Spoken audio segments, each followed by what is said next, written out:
السلام علیکم ناظرین کرام، اللہ پاک ہمیں کافی ہیں۔ اللہ پاک ہی ہر خیر کو لانے پر قادر، اللہ پاک ہی ہر شر سے بچانے پر قادر، وہی ہمارے لیے کافی، انہی پر ہمارا توکل۔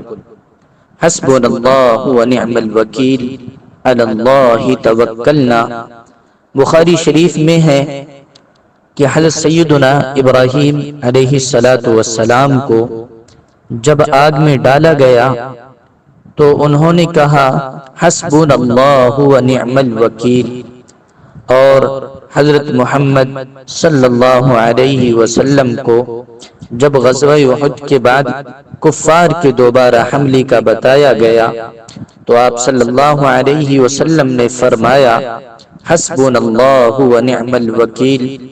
حضوراقدس صلی اللہ علیہ وسلم نے ایک مؤمنہ باندی کا قصہ ارشاد فرمایا کہ اس پر بدکاری کی جھوٹی تہمت لگی اور اس نے کہا حسبی اللہ ونعم الوکیل۔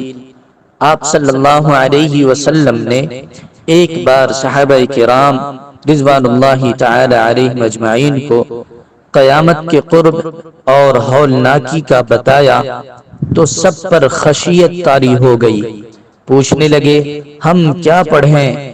فرمایا کہو حسبنا اللہ ونعم الوکیل، علی اللہ توکلنا۔ معلوم ہوا کہ دنیا کی آگ ہو یا دشمن، یہاں کے مصائب ہوں یا تہمتیں، آخرت کی فکر ہو یا تیاری، ان سب کے لیے اللہ پاک کی مدد اور رحمت حاصل کرنے کا ذریعہ ہے حسبنا اللہ ونعم الوکیل، علی اللہ توکلنا۔ اللہ پاک سے دعا ہے کہ اللہ رب العزت ہمیں بھی عمل کرنے کی توفیق عطا فرمائے اور آپ کو بھی۔ والسلام علیکم ورحمۃ اللہ وبرکاتہ۔